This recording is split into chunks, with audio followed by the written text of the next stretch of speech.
I'm trying to get my passion back for deer hunting. My passion, as I was just saying, I was just doing a live Facebook feed here in the studio before the show started. And I was talking about how I will never have my passion back for deer hunting like it used to be. When I was younger, I was pretty intense. I was pretty hardcore. I really, really loved deer hunting more than anything, and I was willing to put in the time. I was willing to put in the work. I was willing to put in the miles that I needed to for a TV show. Thank God now that TV show is gone. And I don't have to do that. And I think the things that have changed my passion for deer hunting, it's a different activity than it was when I was growing up. And there are three things that I blame for my lack of passion. Number one, the television hunting shows. And not all of them. I have a tendency to group these all together, and I shouldn't.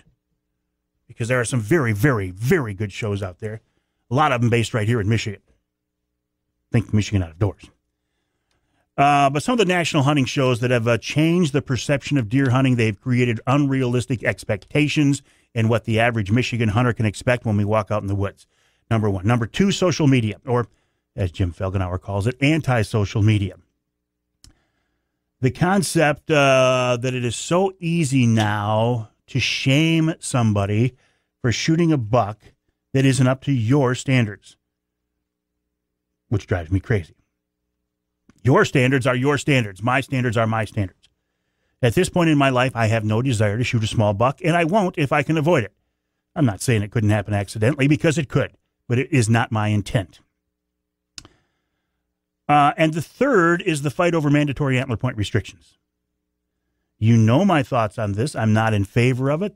I've had some nice conversation with folks who are for it, including here on the radio show. I respect them. I respect their passion. And I don't have a problem with what they're trying to do, because that's their right.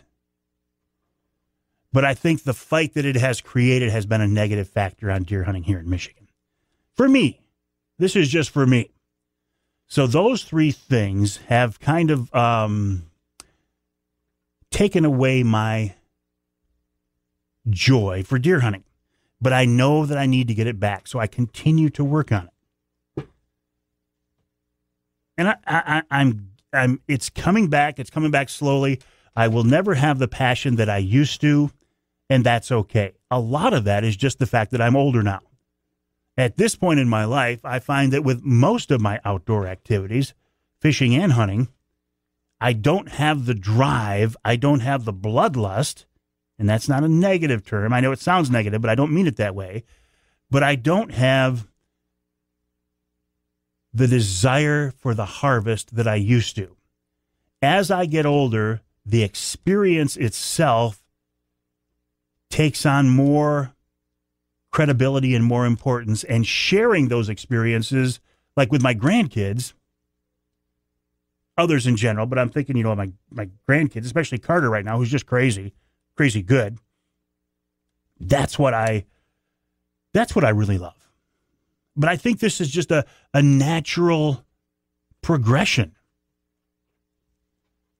But that doesn't diminish the fact that deer hunting is a huge part of our history and tradition here in the great state of Michigan. And that's the main reason why I don't want to lose my interest. I don't want to lose my desire to be part of it. Because it is such a big part of who we are. This outdoor lifestyle revolves around deer hunting in Michigan.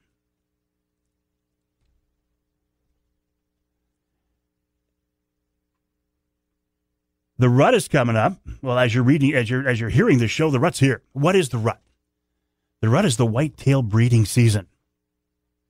It's when the testosterone starts to course through the blood veins of the bucks, and they tend to lose their inhibitions, not be quite as reclusive or elusive. You'll see more daytime activity. You might get a chance to see a nice buck. It's really the time of year that's considered it's like the holy grail of deer hunting. If you can be in the woods from the Halloween until, I don't know, just before gun season, that's when deer hunters like to be out there. That's when the odds of shooting a nice buck, if that's what you're after, they're there. There was an interesting piece on the Facebook page, the Mike Avery Outdoors Facebook page. I didn't write it. It was an article written by, I don't think it was Deer and Deer Hunting, but it was somebody along that line, and I reposted it on the page. And it said, "Stop apologizing for shooting small bucks." And I found it to be a very, very interesting article. In a nutshell, it said, if the animal is big enough to get you excited, he's big enough to shoot if you want. And I couldn't agree with that more. If that animal gets you excited and you choose to shoot him, then you better be proud of him. I think it's a real shame when somebody shoots a buck and then they walk up to it and go, well, he's not really the one I was looking for. Or God forbid you would say, well, he wasn't really on my hit list. I detest hit lists when it comes to deer. He wasn't on my hit list. Well, he's not as mature as I thought. Well, he's not as big as I thought. You know what? If you shot him, number one, I would encourage you to think, is this a deer? Is this a buck that I'm going to be proud of? If you see a spike walk by and you go, well, you know, should I shoot him or should I? Well, then don't shoot him. Because you know that after you walk up to him, you're going to go, oh, doggone it, I should have waited. And I think that's a shame. However, if that spike walks by you and your heart starts to pound and you get tunnel vision and you can't breathe and you want to shoot him, go ahead, because you're going to be proud of him after the fact. You're going to walk over to him and have a picture taken with a big smile on your face. But the apologies, I hate the apologies. The apologies and the shaming. And where do we see this? We see this on outdoor television shows, and we see it on anti-social media. So don't shoot a buck until it's a buck that you're going to be proud of. This is my suggestion. And then when you shoot him, be proud of him.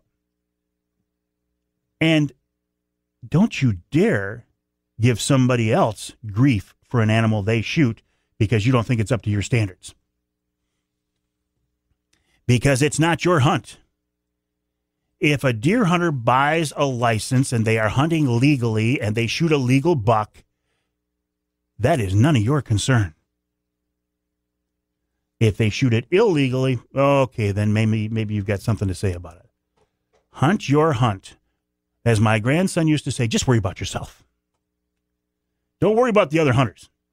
Let them have their experience.